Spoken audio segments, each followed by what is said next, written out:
Normalmente en la República Argentina en nuestra época había 4 millones de población estudiantil.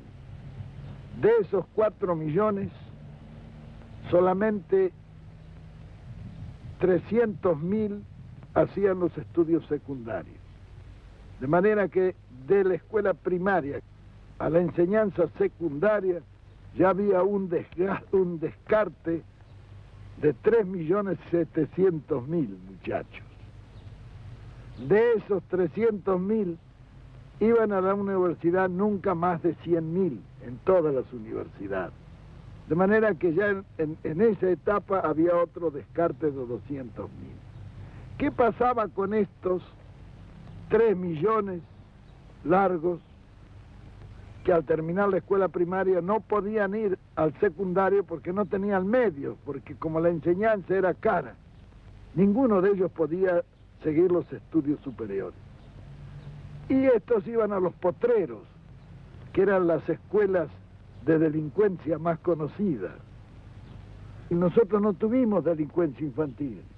¿Por qué? Porque en Buenos Aires más de 50.000 muchachos tenían sus clubes.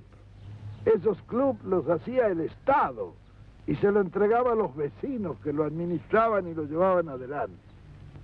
Por otra parte, las escuelas profesionales, donde el chico iba, recibía un salario y a la vez estudiaba. Después de recibirse de operario, iban a la fábrica, estaban 3 años. De ahí podían pasar a las escuelas de aplicación, que eran escuelas para formar sobrestantes, jefes de talleres, etc. Después de estar allí, iban nuevamente a la industria y estaban 2 o 3 años, y entonces tenían derecho a ingresar a la universidad obrera, de donde salían ingenieros de fábrica en cada una de las grandes especialidades de la industria. Eso fue para la masa.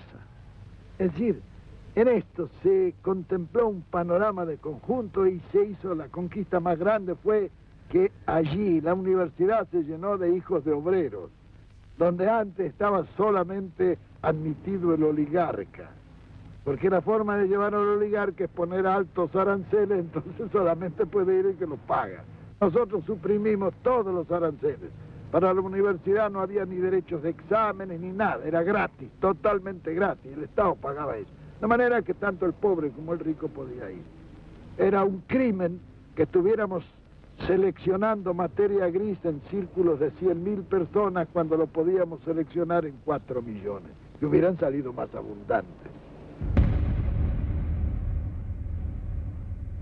Se crea el Ministerio de Educación. Se establece la Universidad Obrera Nacional.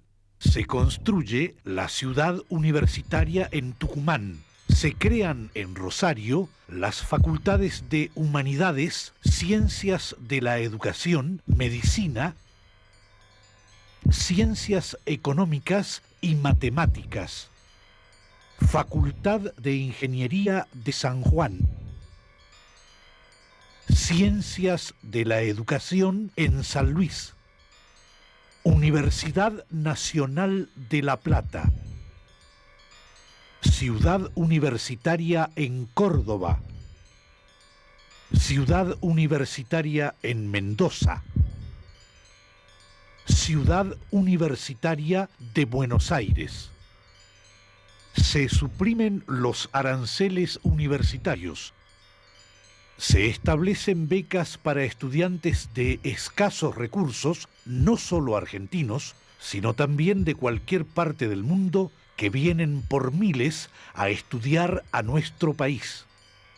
Se reglamentan las Olimpiadas Universitarias.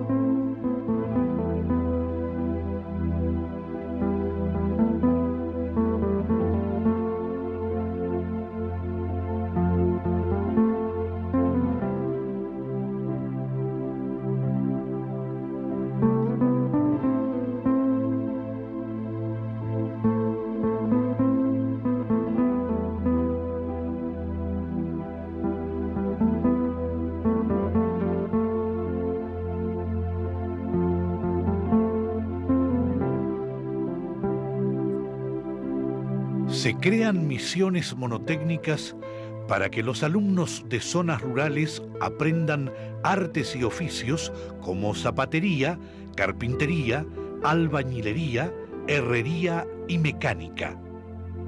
En el país funcionan 298 escuelas fábricas. En todo el territorio nacional se crean escuelas y hogares escuelas granja que intensifican la enseñanza agrícola-ganadera. Se instalan comedores escolares gratuitos en los centros educativos. Se instaura la obligatoriedad escolar primaria entre los 6 y los 14 años. Se establece la enseñanza preescolar capacitando maestros especializados. Se habilitan 1.064 jardines de infantes. Se organizan las colonias de vacaciones.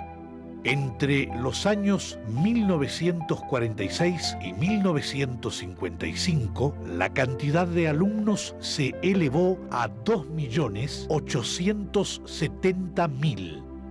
La atención de adultos analfabetos y la capacitación preescolar de los jóvenes que nunca habían sido contemplados motiva la creación de escuelas nocturnas con secciones para la enseñanza primaria y enseñanza práctica de materias especiales. Para la solución del problema que plantea la educación de niños y adultos inválidos, enfermos y deficientes mentales o de los sentidos, se crean las escuelas de policlínicos y domiciliaria, ambas únicas en el mundo. Se quintuplica el presupuesto para la educación. Se duplica el sueldo de los maestros y se establece una bonificación para aquellos que van a enseñar a lugares alejados e inhóspitos. Se construyeron más escuelas que en todo el resto de la historia argentina, 8.000.